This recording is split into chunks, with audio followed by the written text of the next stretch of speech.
Welcome to the planning board meeting. This is May 14th, 2026 at 9:30 a.m. I would request everybody that's present to silence your cell phones. And then Mr. Hart, will you take the roll call? Member Bobby, Present. Member Powell, Here. Member David, Present. Member Axelrod, Present. Vice Chairperson Rosen, Present. Town Attorney Rubin, and Member Brown and Chairperson Mendelson are absent. Thank you.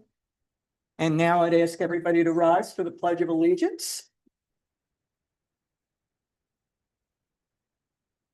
I pledge allegiance to the flag of the United States of America and to the republic for which it stands, one nation, under God, indivisible, with liberty and justice for all. Thank you. All right.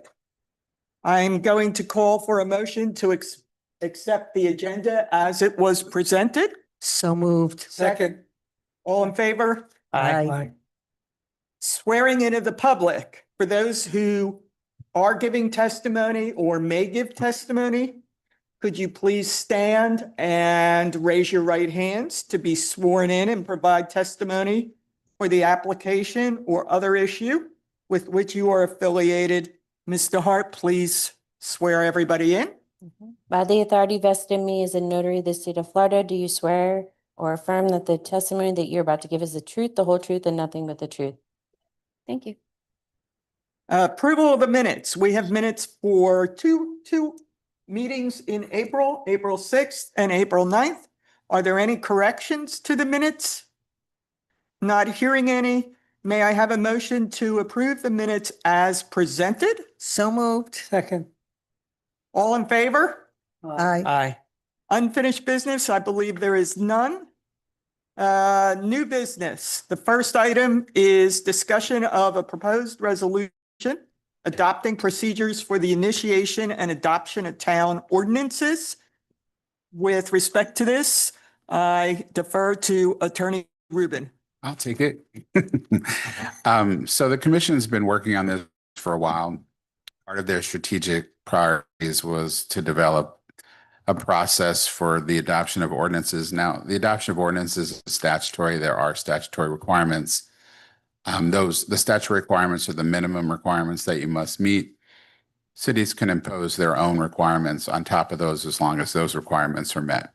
So the commission just wanted to sort of formalize how the process would work, and it's really been working this way for some time. But basically, the resolution outlines the process. A resolution can be initiated by the commission, excuse me, by town staff or one of the advisory boards, residents, sort of like the signed one you have before you was initiated by residents. So once it's initiated, it's introduced to the commission first.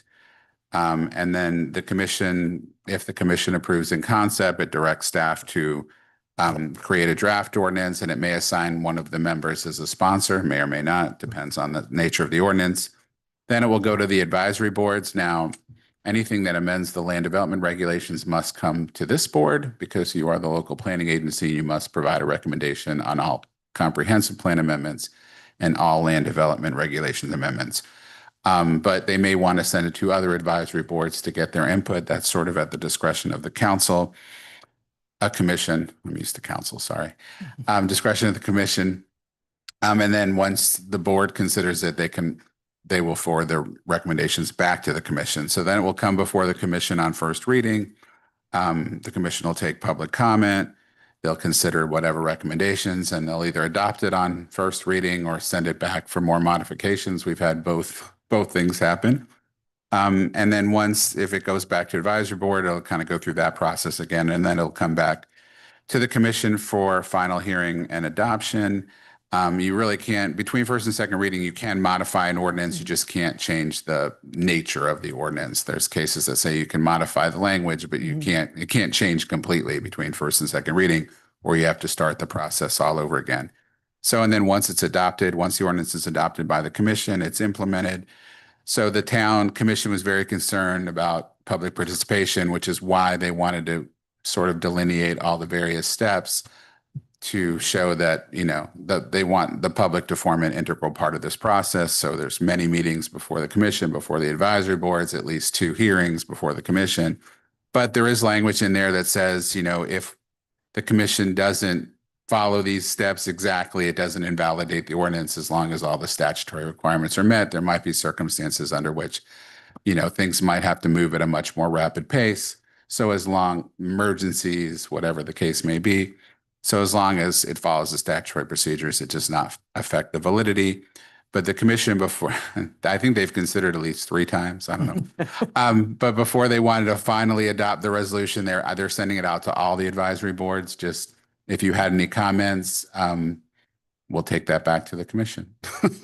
So I don't know if anyone had any comments or any input they wanted to give. Yeah, I do. Ms. David, Two yes. Comments. Yes, ma'am. One has to do with Section 2A, ordinance initiation. Mm-hmm. And really, my comment is, I think the preference order should be changed.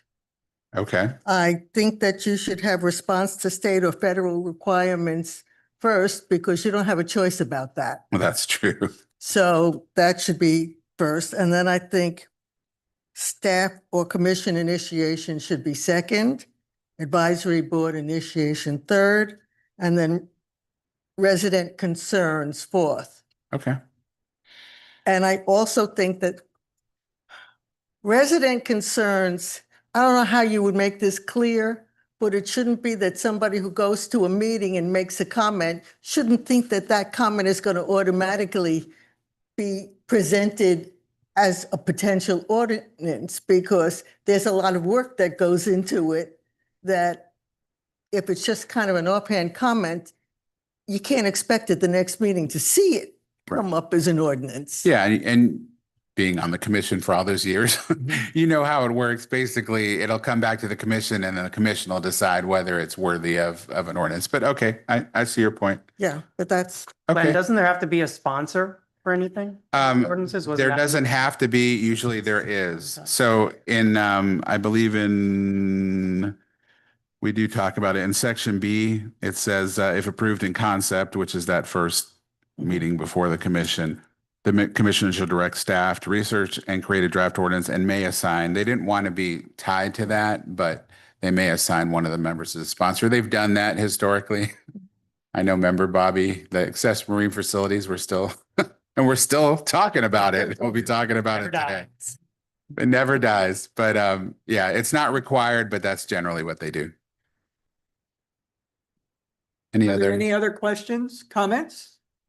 no. All right, well, I No. appreciate it. Do we need to take, I don't think you need to do a motion or anything. They just wanted the board input, so I'll relay that input back to the town Excellent. commission. Thank you Then so much. we'll Appreciate it. consider that matter concluded at this point and move on to the proposed ordinance regarding an amendment to chapter 23, signs and advertising, the recommendation to the town commission, and I defer and refer to town planner Allen. Okay, hopefully this is working. Well, good morning, Ingrid Allen, Town Planner. So I thought we'd start off this item with a brief public hearing history. I provide this in your staff report on pages 18, 21, and 22. So the item was first initiated by a public comment that was made at the November 4th, 2025 Town Commission meeting. It was made by the President of the Board of Trustees for the La Magna. I believe he's here today. They stated that they wish to change the signs along their frontage, their ingress, egress sign, as well as their monument sign. However, these proposed dimensions exceed what the sign code, the maximum size for a sign indicates.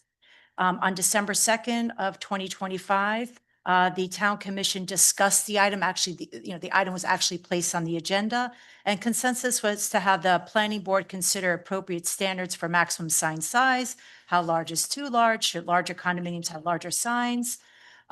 Colors, illumination of signs, consider that as well. What is the right signage look and size for Highland Beach? Consider safety of pedestrians and roadway, including visibility and sight lines. Consider an appeal or a variance process for signage, and also look at other municipal codes.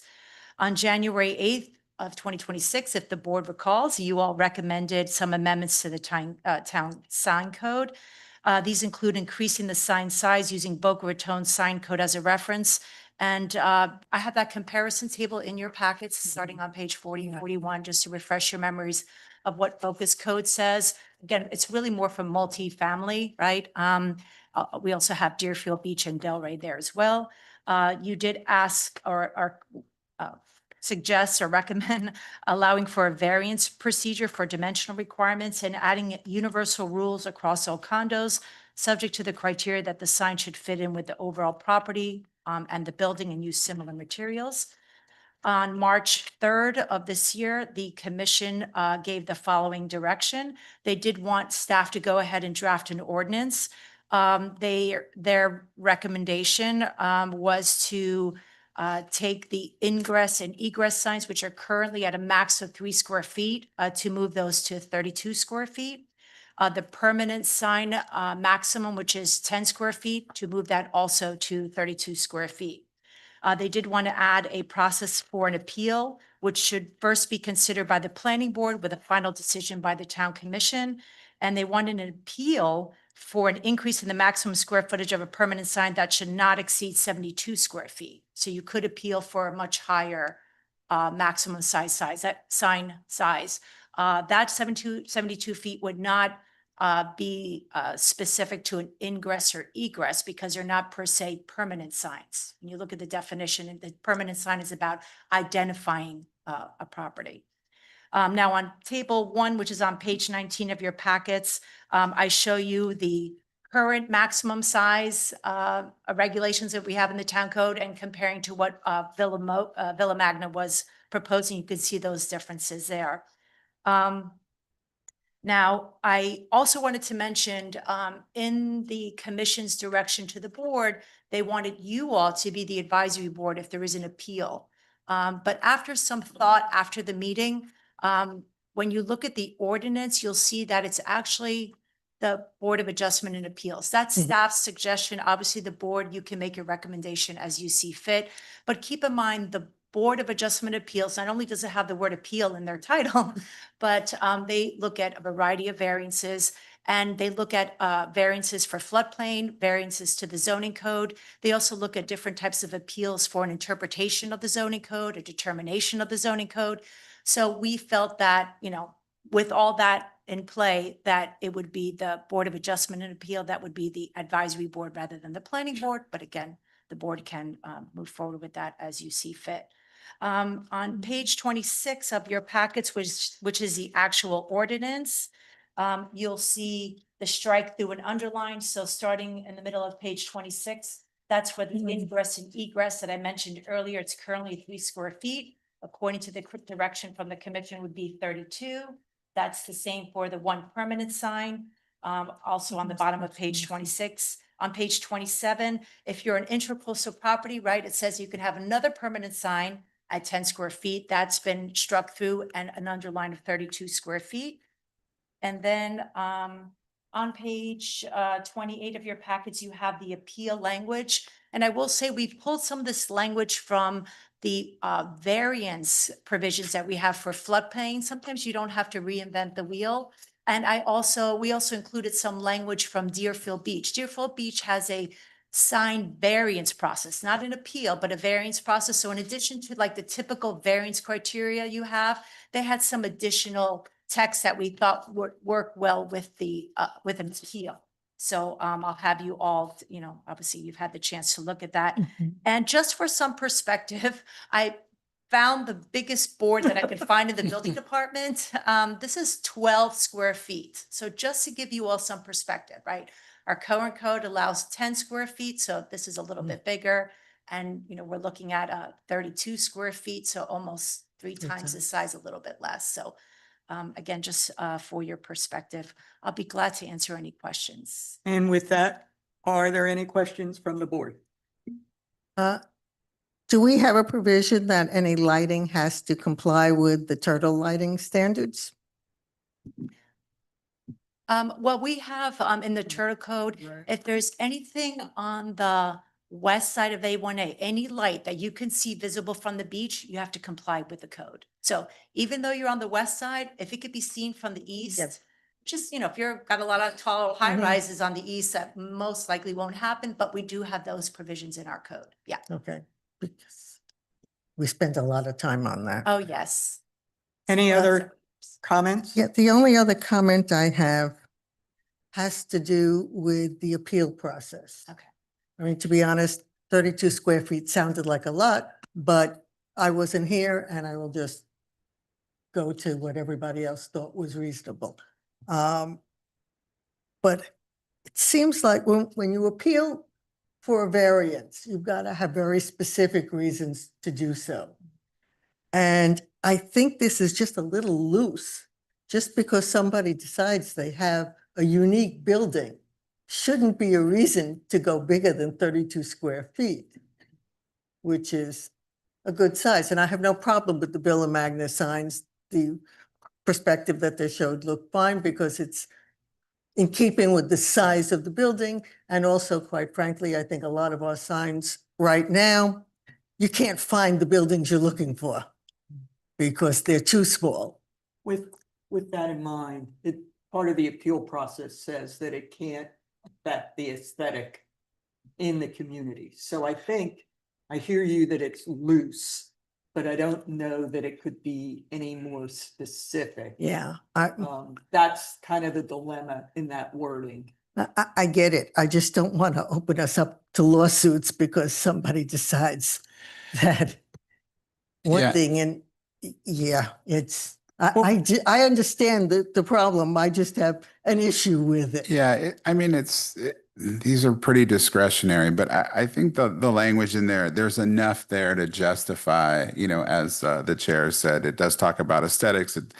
First of all, they do have to show there's something unique. It's not that they think it's unique, it's that the commission believes there's something unique that would justify that. And, we do talk about, the public safety and the architecture and the building materials.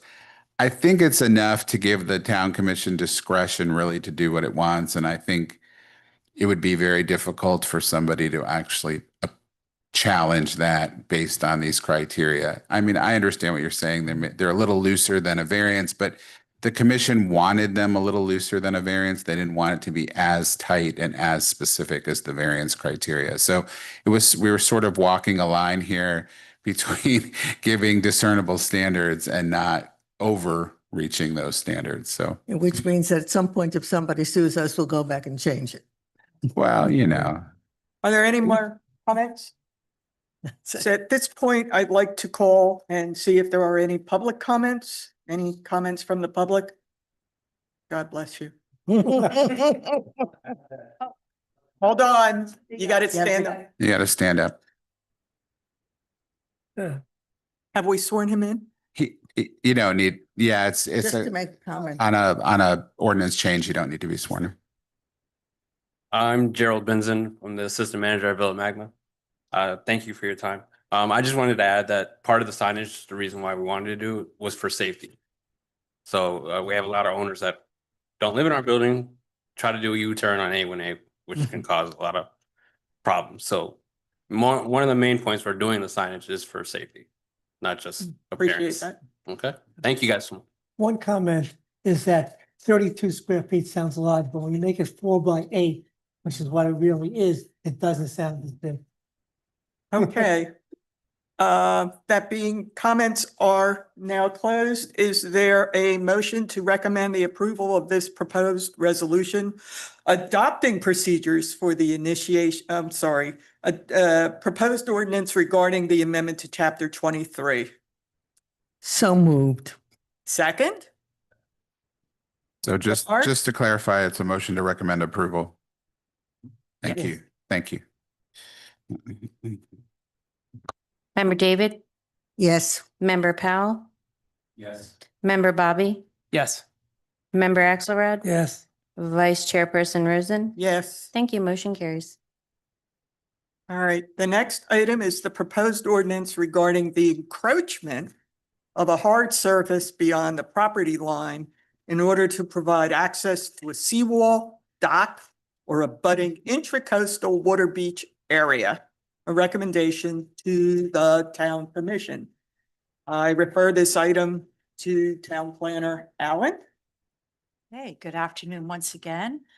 So I will once again start off with just a brief public hearing history on this item. I provide the information on pages 87 and 89 of your packets. So the item was first initiated by the planning board. If you will recall, on August 14th of 2026, you all did make a recommendation to the commission to amend the code to allow for hard surfaces past the property line to a dock. And in Board Member Bobby's narrative, which is in your packets on, I believe it's on page 97, he suggested to expand that amendment to allow for such hard surfaces to a beach edge located outside of owner's property line. On February 3rd of 2026, the Town Commission considered an introduction to this code amendment. This was just in concept. They didn't have an ordinance before them. Obviously, they will eventually. And the motion was to have the planning board take up the issue and review it. So with that said, staff put together the draft ordinance that's before you today. Now, the recommendation that was made by the board to the commission about an amendment with regards to hard services, if you recall, that was all triggered by the special exception that came before all of you for the property at 2564 South Ocean Boulevard. If you remember, they were installing a seawall cap, a 275 square foot dock and a 33,000 pound capacity boat lift. Now that seawall cap commenced 2 feet from the property line. Now typically, right, we have the seawall when there's not an existing one, it's usually right at the property line. But they chose to, keep it 2 feet away, and there's nothing in the code that requires where you have to start it. So because of that, and because the way the code reads at 30-66C, that you can only have a hard surface to the property line or the seawall, right? Whichever's further landward, technically they couldn't have a hard surface beyond that.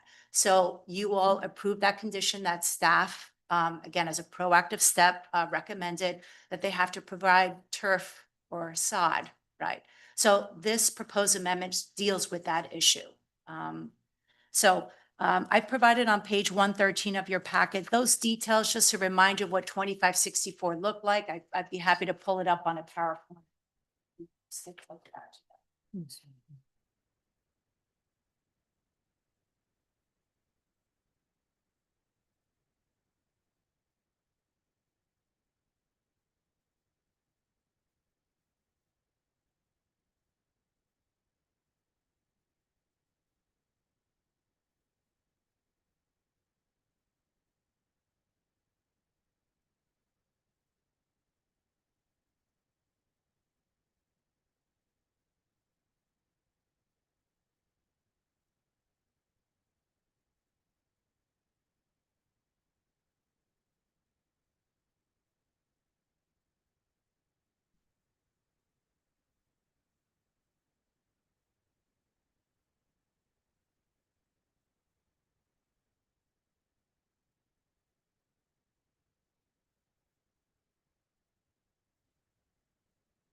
So this is, again, on page 113 of your packets.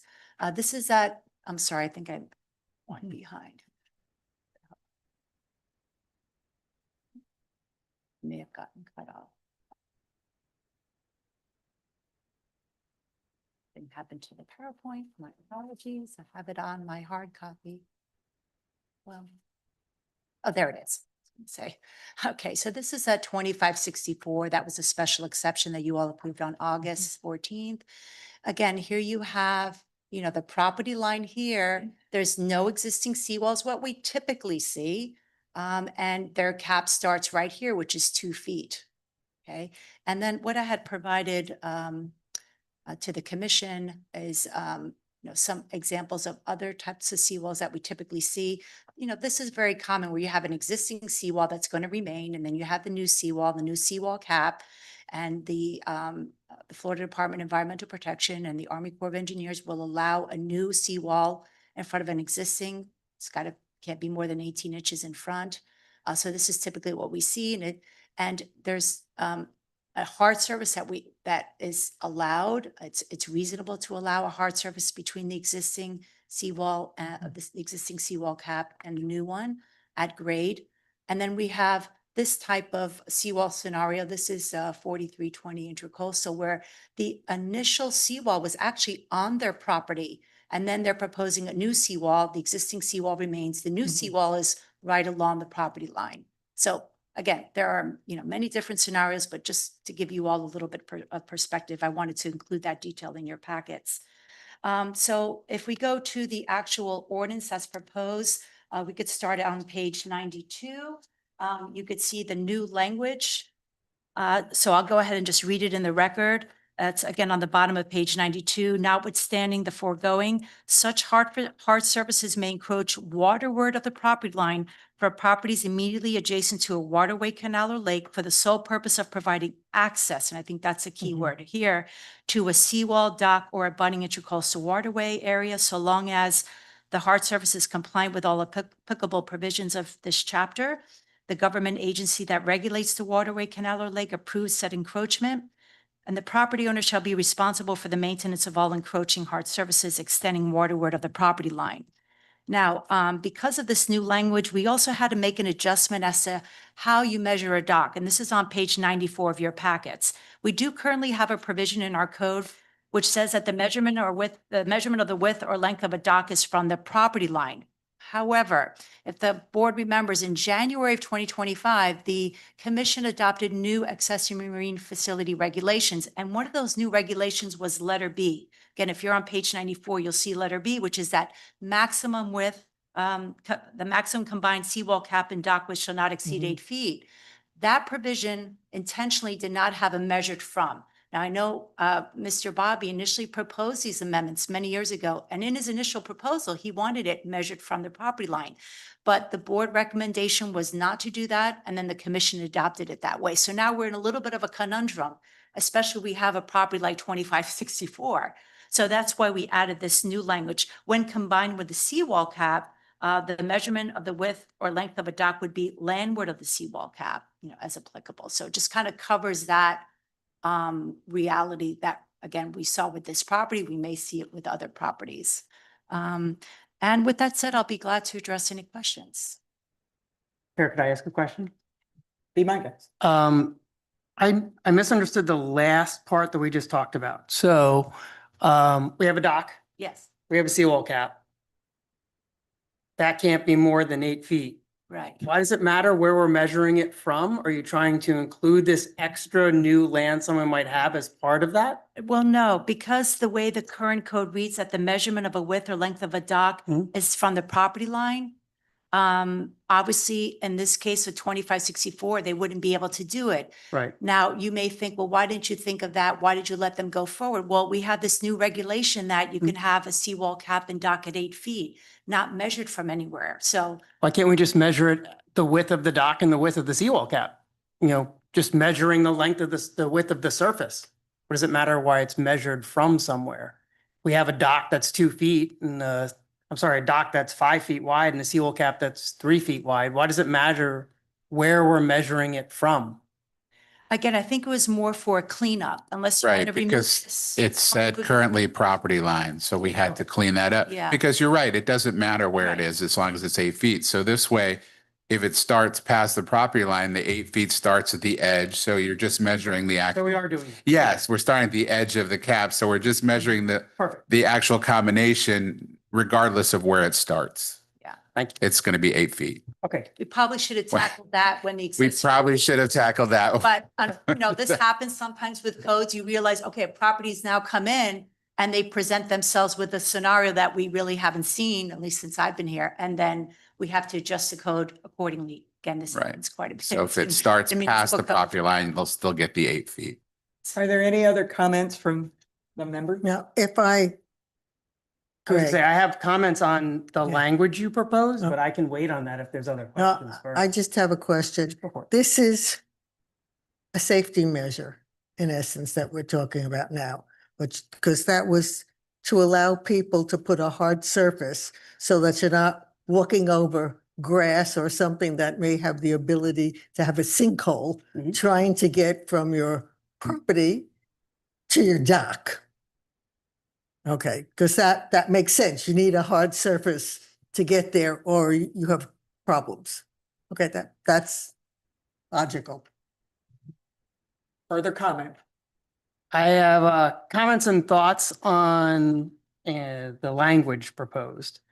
Few comments. One, I would have loved to get Roger Brown's thoughts on this. So up to you, Jer, if you want to do this all today or push it off to when he gets back. But the one thing I read through this that I didn't like was the part of for the sole purpose of providing access.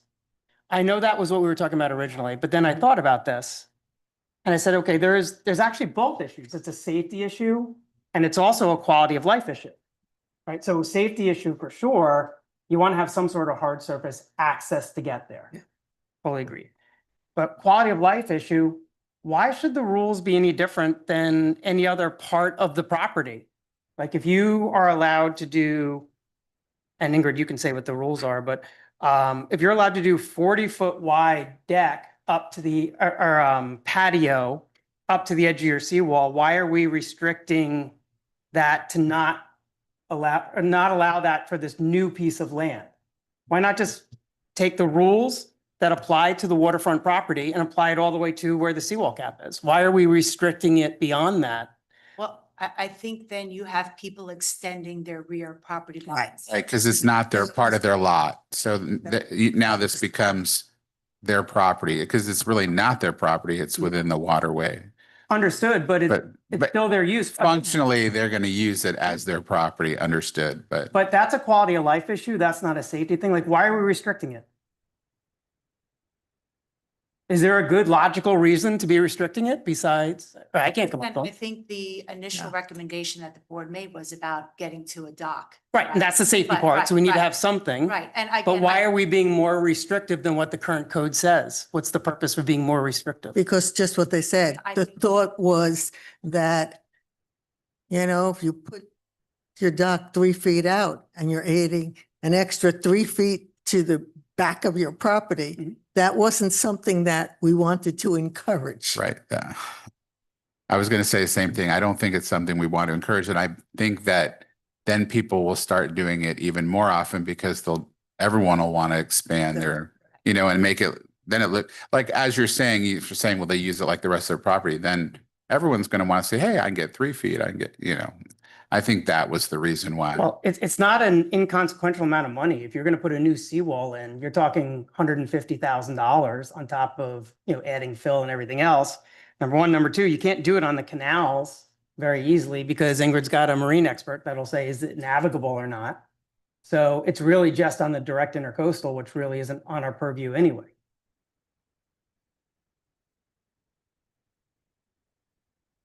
you may also want to have a discussion about how this may impact adjacent neighbors. How would you feel if your neighbor decided to put, a full hardscape beyond, would you have? it- Why do I care? It's in their property, not mine.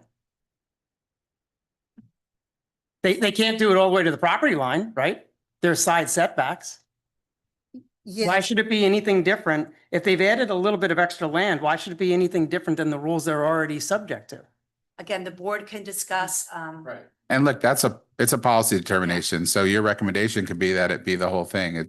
It'll ultimately be up to the commission what they want to do, but this board, whatever you feel is the proper recommendation, that's within your purview. It can be an issue if you have people with docks and somebody's dock is This has considerably, nothing to do with docks, it has to do with the land. I get that. But if you're letting them fill it all in and it's going beyond and then someone else's dock is 2 or 3 feet further in towards the actual land, Mhm. it becomes an issue of being able to maneuver boats sometimes. No, you don't have that issue because there's already, the navigation rule is already in place. They can't get the extension of the land in the first place if it's a navigational issue. So that's already covered.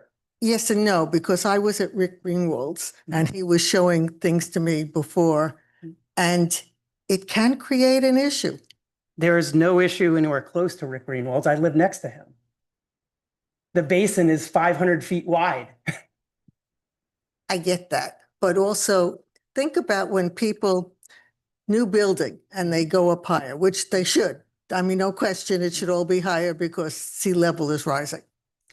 But then you have the problem with somebody who hasn't raised their property, they get flooded. Because the neighbors on either side, everything now goes to them and they get flooded. But we have a regulation that says you have to maintain the water that comes from your property. So Yeah, that's, but the water isn't coming from their property. The water is coming from the sea basin or from the intracoastal. It's so not it's coming coming. over the cap, you're saying. Okay, so what does that have to do with this part of the land and being able to use hardscape? Oh, I think that should, but I think that there's got to be some regulation about not letting people add an extra 3 feet to their property. That's all. And I do agree that you've got to have a way to get to a dock that's hard. But there has to be some happy medium. There's not a, is there, I thought we discussed that there's not a code we have, right? That stops from someone from adding that extra foot or so, as long as it's still navigable, right? Let's take a direct intercoastal property. Someone wants to put a seawall 1 foot outside of their current seawall, right? Right, That's regulated by the state and the Army Corps, not by the town, right? right. So we can't, we don't, Yeah, not no, regulate no, that but anyway. it's not a matter of regulating that because it's in the water. It's a matter of adding to their property. Then the square footage of their property changes. And It shouldn't. I think the point is that this is trying to regulate based on an owner's land, not voluntarily allowing access to what I'll call common areas that aren't owned by the particular owner. I think and Len, I'll ask you to help me on this, from a precedential standpoint, I don't think you want to create a scenario where it's deemed to be okay to encroach. Because if you can encroach here, then in theory, you could encroach on a neighbor's land. And I'm not saying you would, that's not my point. My point is, the story about if you give a mouse a cookie, then My whatever. favorite books. Sorry, it seemed like a good analogy. I like it. I think the point is to make sure that this is limited to the owner's land and not encroaching on anything else. So that there's never a debate, as you've heard us hear several times, where neighbors are very concerned that it's encroaching on their land without their permission, that this would create some sort of, I'll call it precedent, but maybe a sign that you could do that. And I personally would have an objection to doing anything that would open that possibility up. Just a thought. 100% disagree, I understand. but that's what makes a good panel, right? Are there any other comments? Are there any comments from the public? My only suggestion is, I think we should get some of Roger Brown's input on this. Right, he also lives in a single family home. He might have some thoughts as well. It's unfortunate he couldn't be here today. So is there a motion to defer? Yeah, I would make a approval? motion to table it until the next meeting where he's available. Okay. If- Is there a second? If the board's going, I would continue it. What's the next date of the next? Because I don't want to have to re-advertise it. June, Jacqueline, do you recall? I thought it might be the Sorry, I don't 18th. have the schedule. June Is it June Yeah. 11th? Do you have to advertise again? No. As long as you continue it to June 11th, then we don't have to re-advertise it. Okay. It's just a continuation of the discussion. So is there a motion? I hear a motion to continue this discussion to the June 11th meeting of the Planning Commission. Is there a second? I will second that, but not making it based on whether or not Roger is available. I don't think we're going to do that. No, it's just, He doesn't show. Okay. Okay, then I will second that. And Mr. Hart, who made the motion? I'm sorry. I made the Oh, motion. Mr. Bobby. will you call the roll, please? Member Bobby, Yes. Member David, Yes. Member Axelrod, Yes. Member Powell, Yes. Vice Chairperson Rosen. Yes. Thank you. Okay. The last issue on the agenda are nominations for chairperson and vice chairperson. Nominations are now open. Can I ask one question before you do that? Of course. Are these dates that are listed for the term of people's terminating, is those dates of this one, or do they have 3 more years? In regard to the member list that is on there, the only person who will be termed out is Chairperson Mendelson. She served in unexpired and then 2 full terms, so she'll have to step down for a year. Even though she's not here, though, she still would like to be considered as the chairperson, which she could continue until October, and then you could reappoint but it's at the board's discretion, whatever you guys want to do. So are we discussing this? Because I don't think that we should appoint somebody for a year term if she's only going to be there a couple of months. I don't think that makes any sense. And it's nothing against Eileen, it's just the timing. So with that in mind, are there nominations now open for chairperson? Are there any nominations? I nominate Eve Rosen. I second that. Okay. I do accept. All right. Are there any other nominations for chair? Not hearing any. The nominations are now closed. Is there a motion to nominate myself, Eve Rosen, as chairperson to serve a 1-year term? You were the only one nominated. You are the new chair. You don't even need to motion it. With that said, thank you all, I think. Nominations are now open for vice chairperson. Are there any nominations? Somebody better nominate somebody. Nominate Evelyn. David. Is there a second? I'll second.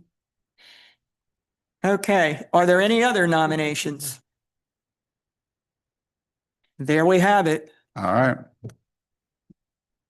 That's what we have, attorneys, that's what we need. Okay, To be honest, titles. I did it announcements. for 6 years, that's enough, thank you. Just so we're clear, the next town commission meeting is June 2nd. There is a Oh, special the June match. 2nd meeting was canceled. Oh, So the That's fine. next town commission meeting is actually June 16th. okay. And there is a special magistrate meeting still scheduled, Lynn, for I- June 9th? For June it is. Yes, yes, ma'am. Okay, and the next planning board meeting is June 11th at 9:30. With that, this meeting is adjourned at 10:13. Thank you.